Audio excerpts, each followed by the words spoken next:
Hello and welcome to the Advanced Decisions and Ethical Choices project. In this video, we'll be talking about what the Catholic Church teaches about withdrawing treatment close to the end of life, including treatment that could be life-sustaining.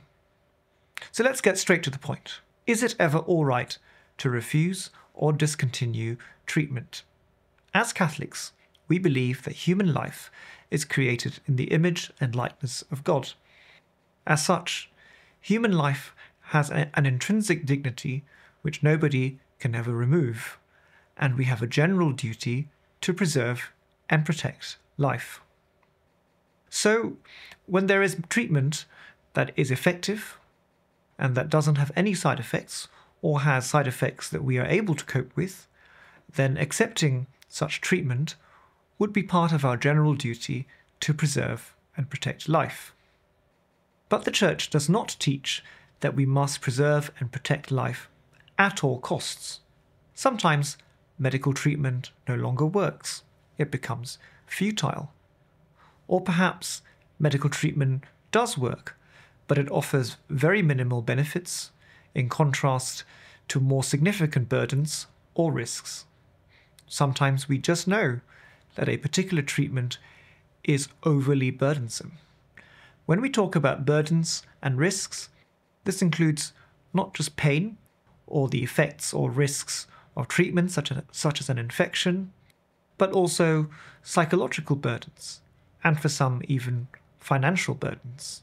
So when treatment becomes overly burdensome, or when its burdens and risks outweigh its benefits, then the Church teaches that it is acceptable to refuse or discontinue such treatment, even if such treatment is life-sustaining.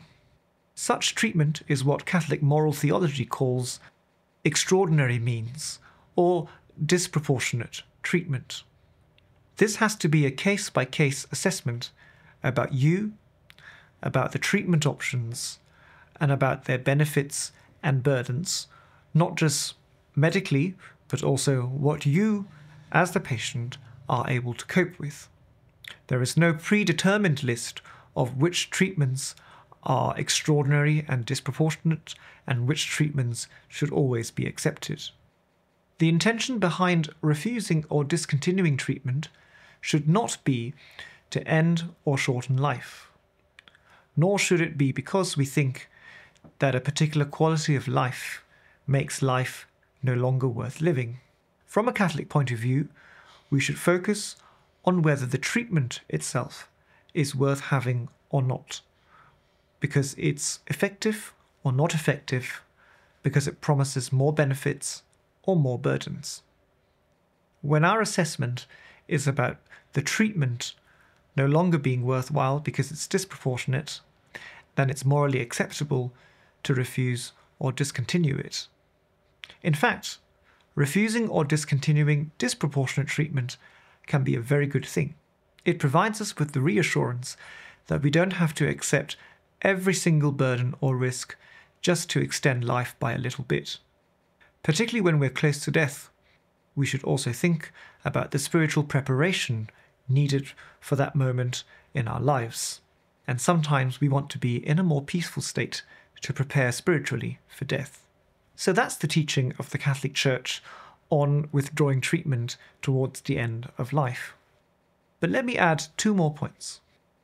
First of all, food and water are considered by the Church to be something else. Food and water, even when it's administered clinically, are not medical treatment. Food and water is not medicine, but it's simply part of the basic care that we should give to every human.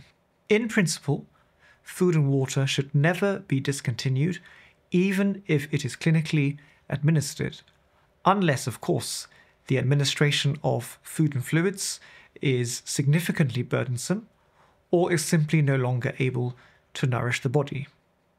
This can happen very naturally towards the end of life as part of the dying process.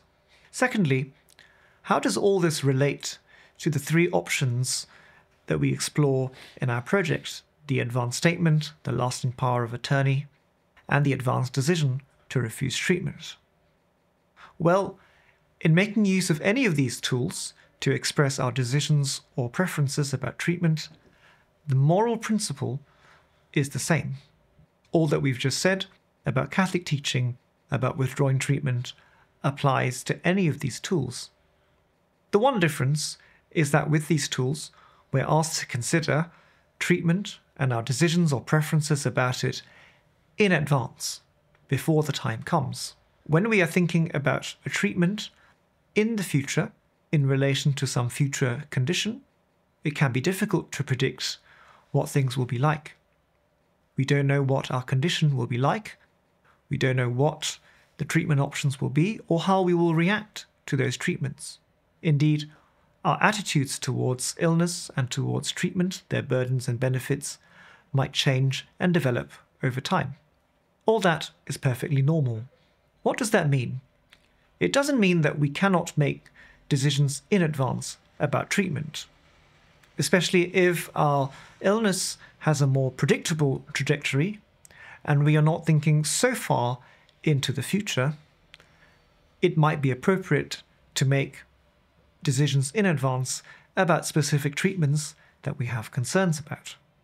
But if we are less certain about how our condition will develop or how to assess the burdens and benefits of treatment in advance, then it might be better simply to make an advance statement to express our preferences and values more generally. Please check out our videos on the three tools: the advance statement, the lasting power of attorney, and the advance decision to refuse treatment.